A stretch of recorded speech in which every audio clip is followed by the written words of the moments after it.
Last week, nag-apply ako na Switzerland Schengen Visa. Pwede na daw kunin yung passport ko. Ang passport pick-up is from 2 p.m. hanggang 4 p.m.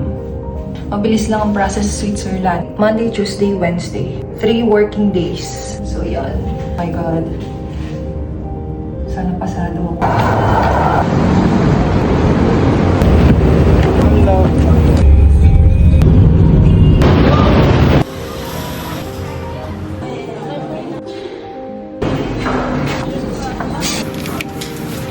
Back. Sabi nila, malalaman mo kung approved ka or hindi kapag may nakapaka na paper. Eh dito, may paper sa loob. So, binuksan ko na siya sa Grab. So, meron siyang paper na ganito. Ayan. And then, yay! Multiple entry visa sa Europe.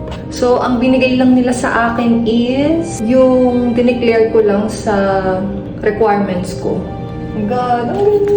Yeah. Akala ko denied.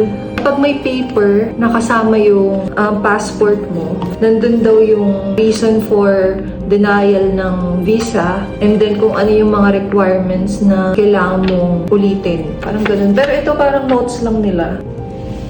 Yay, thank you, Lord! Okay, simula na ng gastos.